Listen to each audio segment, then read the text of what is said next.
നമസ്കാരം, media vision വാർത്തകളിലേക്ക് സ്വാഗതം. പേരാമ്പ്ര പൈതോത്ത് കല്യാണം നടന്ന വീട്ടിലെ പണപ്പെട്ടി കവർച്ച ചെയ്തു. കോറോത്ത് സദാനന്ദന്റെ വീട്ടിലാണ് സംഭവം. വൻ തുക നഷ്ടപ്പെട്ടതായാണ് വിവരം. പേരാമ്പ്ര പൈതോത്ത് കല്യാണ വീട്ടിൽ കവർച്ച. കോറോത്ത് സദാനന്ദന്റെ വീട്ടിലാണ് ഞായറാഴ്ച രാത്രി കവർച്ച നടന്നത്. അടുക്കളവാതിലിന്റെ പൂട്ട് പൊളിച്ച് ഓഫീസ് മുറിയിൽ സൂക്ഷിച്ച പണപ്പെട്ടി തുടർന്നുള്ള അന്വേഷണത്തിൽ കുറ്റിക്കാട്ടിൽ ഉപേക്ഷിച്ച നിലയിൽ കണ്ടെത്തുകയായിരുന്നു. സദാനന്ദന്റെ മകളുടെ വിവാഹം ഞായറാഴ്ചയായിരുന്നു. രാത്രി 10:30 സദാനന്ദനും ഭാര്യയും മകനും നേരത്തെ ഉറങ്ങിയിരുന്നു.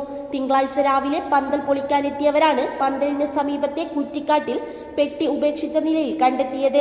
തുടർന്ന് വീട്ടുകാരെ വിവരം അറിയിച്ചതിനെ തുടർന്ന് പേരാമ്പ്ര പോലീസ്, ഡോഗ് സ്ക്വാഡ്, വടകരയിൽ നിന്നും ഫിംഗർ പ്രിന്റ് വിദഗ്ധർ തുടങ്ങിയവർ പരിശോധന നടത്തി.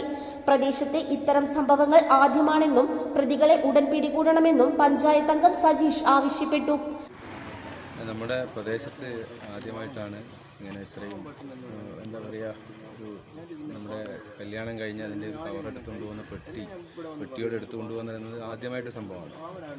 അതിലുപരി ഇയാൾ 20 വർഷത്തോളമായി എന്ത് ചെയ്യാതെ പെട്ട് മറ്റൊരു പരിപാടി നടത്താത്തത് വലിയ ഒരു തുക നഷ്ടപ്പെട്ടിട്ടുണ്ടാകുമെന്നാണ് മനസ്സിലാക്കാൻ സാധിക്കുന്നത്. കാരണം 20 വർഷത്തോളമായി മറ്റ് വീടുകളിൽ ചടങ്ങുകൾ നടത്തുന്നു.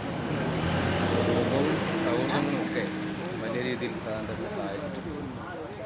ഇത് പ്രതികളെ നമുക്ക് ഇത്രയും അടിയന്തരമായി കണ്ടെത്തേണ്ടതുണ്ട്. നാടിൻ്റെ നല്ല ഒരു കാലാവസ്ഥയെ അല്ലെങ്കിൽ നല്ലൊരു അന്തരീക്ഷത്തെ ഇല്ലാതാക്കാൻ വേണ്ടി ഏത് രീതിയിലുള്ള ഇടപെടൽ നടന്നാലും കള്ളന്മാരുടെ സഹായമൊക്കെ നാട് ഒന്നിച്ച് ഇറങ്ങി നാടിനെ സംരക്ഷിക്കാൻ ഈ പ്രതികളെ കണ്ടെത്താൻ എല്ലാവിധ സഹായവും ജനകീയമായി നമ്മുടെ നാട്ടിൽ നടത്താൻ വേണ്ടി ഇടപെടും.